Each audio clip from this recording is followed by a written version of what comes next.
Okay mga ka-trigger, mga shooter, mga hobbyist, mga gun-owner. Isang magandang araw ang bati ko sa inyo. Saan man panig kayo ng mundo, mga FW.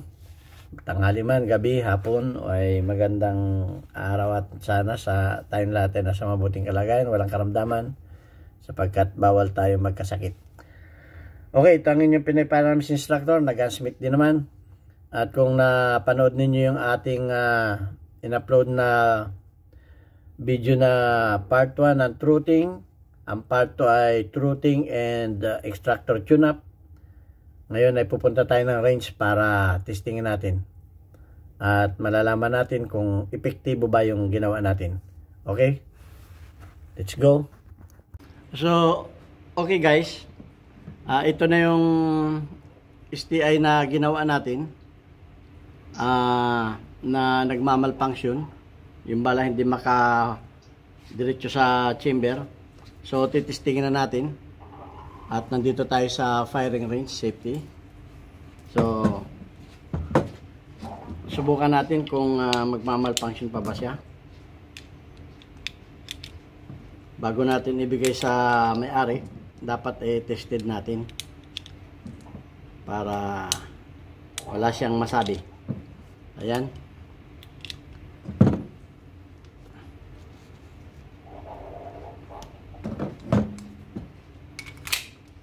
Okay, firing! Firing!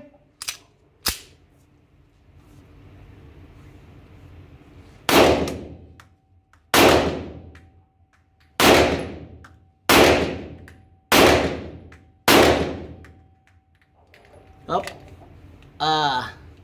Wala na. So, ayan. Okay na yung putok niya. Hindi na siya nagmamalfunction. At pwede na nating ibigay sa may-ari. So yun, nakatuto kayo ng dalawang bagay. Pagka ganun klase ang malfunction na, una, truthing. Pagka hindi nadala sa truthing, huwag pilitin sa pagtutruthing. Ang isunod ay extractor. So ayun, dalawang bagay ang natutunan ninyo kung paano pag-tune up ng baril. Bago ito hindi lahat ng bago ay nasa kondisyon o di kaya kinakailangan i-tune up pa natin. So ayan, na-tune up na natin at pwede na nating ibigay sa customer.